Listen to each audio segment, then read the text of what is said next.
그래서 사실 선교사들이 우리나라에 왔을 때도 그 어떤 그 이런 트레이드 이런 걸 통해 가지고 상업을 통해서 이제 그 어떤 그 이득을 취하하려고 했다라고 하는 그런 기록들도 많이 있습니다.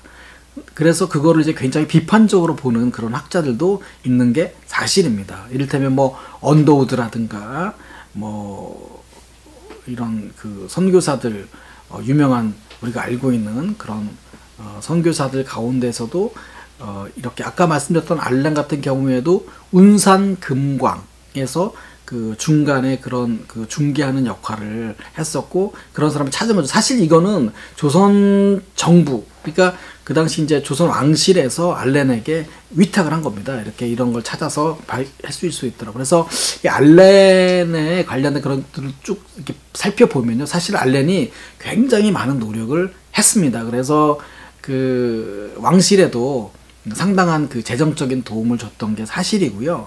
그러나 이제 그 운산금광에서 나왔던 것이 굉장히 많았기 때문에 그 돈이 엄청나게 그렇게 그 당시로 보자면 엄청나게 많이 그런 그 이득을 가져다 준 것도 또한 사실입니다. 그래서 우리가 지금도 제 친구가 인도의 그 선교사로 있는데요. 이 친구는 안수받은 선교사는 아닙니다. 알렌도 안수받은 선교사는 아닙니다. 그 말은 무슨 말이냐면 알렌은 의료 선교사고요. 제 친구는 그쪽에서 이제 교육이라든가 이런 것들을 하는 그런 선교사입니다. 그런데 이 친구가 그 비자를 받기 위해서 그 인도에서 비자 나오는 게 까다롭기 때문에 비자를 받기 위해서 또 이제 그 사업 같은 거를 이렇게 벌리곤 합니다.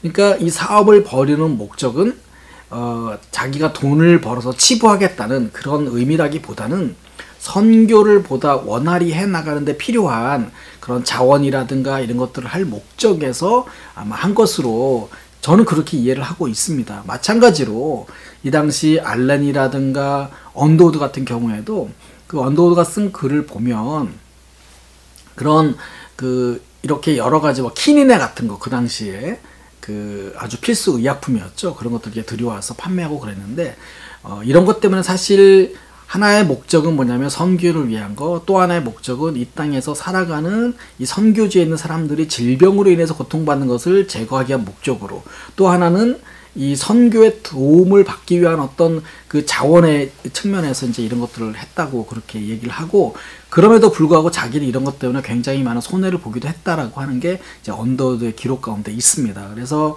이거를 그 뭐 먹고 치부를 해서 뭐 부자가 되었다는 그런 의미라기보다는 선교를 위한 하나의 방편으로서 우리가 이해하는 것이 좋지 않을까, 뭐 저는 그런 생각이 좀 듭니다. 뭐 대답이 됐을지 모르겠네요.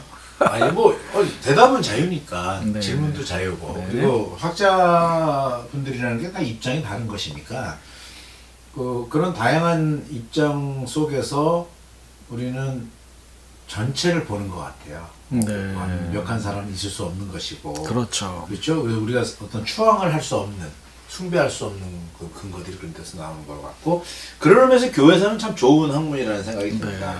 왜냐하면 정직하게. 네. 하지만 이걸 어떤 식으로 이해할 것이냐 하는 것은 어떤 사관의 문제이기도 그렇죠. 하고, 그렇죠. 그런 것이라고 저는 좀 생각을 하고, 그래서 요즘 이제 직문즉답을 벌써 이렇게 꾸준히 하셨는데, 이 하시면서 뭐 좀 떠오르는 생각이나 뭐 일단 막막하시잖아요. 뭐 사실 뭐 1885년에 이제 아까 말씀드렸던 알렌이라고 하는 선교사가 84년에 이제 들어왔거든요. 우리나라에 들어온 최초의 선교사입니다. 의료 선교사고요. 이제 1885년에 언더우드와 아펜젤러 선교사. 언더우드는 미국 국장로교, 아펜젤레는 감리교 선교사입니다. 그래서 이제 두 분의 그 목사이면서 선교사인 분들이 이제 들어와서 이제 우리나라의 선교가 시작이 됐는데, 대략 한 3,000명 정도, 한 2,900 몇십 명 정도가 이제 우리나라에 선교사가 들어왔어요. 그러니까 이 선교사들이 이제 뭐 100% 다 훌륭하다 이렇게 말하기는 어려운 것 같아요. 왜냐면 우리도 뭐 마찬가지야. 지금 우리나라가 전 세계에서 두 번째 혹은 세 번째 선교 국가거든요. 그러니까 다시 말하면 선교사를 파송하는 국가가 됐단 말이에요. 120, 30년 만에.